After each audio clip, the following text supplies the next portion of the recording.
పొగ త్రాగటం, మద్యం సేవించటం ఆరోగ్యానికి హానికరం. Smoking and drinking is injurious to health.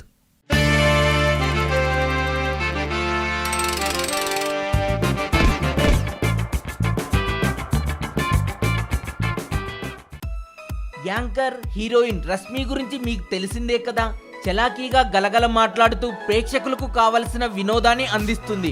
ఇక రీసెంట్ గా సినిమాలలో హాట్ ఎక్స్పోజింగ్ చేస్తూ అక్కడ తన అందం అభినయంతో కట్టిపడేస్తోంది.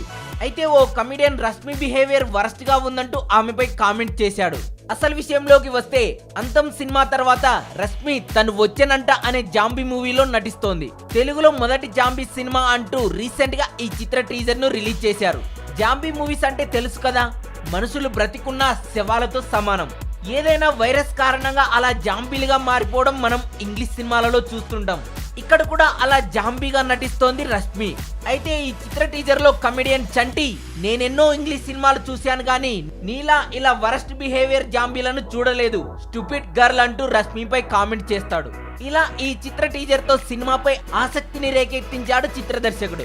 కాగా ఆ మధ్య రష్మి సుడిగాలి సుధీర్ మధ్య అఫైర్ ఉందని కొన్ని రూమర్స్ వచ్చాయి. అయితే వారు కెమెరా ముందుకు వచ్చి క్లారిటీ ఇచ్చాక అన్ని సద్దుమణిగాయి. ఇక రీసెంట్ గా రష్మి అంతం హీరోతో క్లోజ్ గా ఉంటోందని కొందరు అంటుంటే, రష్మి యాంకర్ ప్రదీప్ డేటింగ్ లో ఉన్నారని గుసగుసలాడుకుంటున్నారని మరికొందరు చెప్పుకుంటున్నారు. ఈ వీడియోపై మీ కామెంట్ కూడా పోస్ట్ చేయవచ్చు. ఈ వీడియో మీకు నచ్చినట్లయితే లైక్ చేయండి, షేర్ చేయండి. మరింత టాలీవుడ్ సమాచారం కోసం సబ్స్క్రైబ్ చేయండి టాలీవుడ్ సెంట్రల్.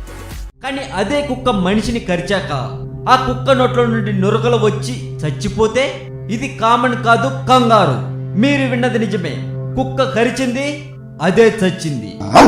ఇక ఈ మధ్య వచ్చిన అంతం మూవీలో రష్మి ఉన్నది కొద్దిసేపే అయినా సినిమా ట్రైలర్ లో రష్మి రొమాన్స్ పెట్టి ఆ సినిమాకు కూడా డబ్బులు సాధించేలా చేసుకున్నారు డైరెక్టర్ గారు.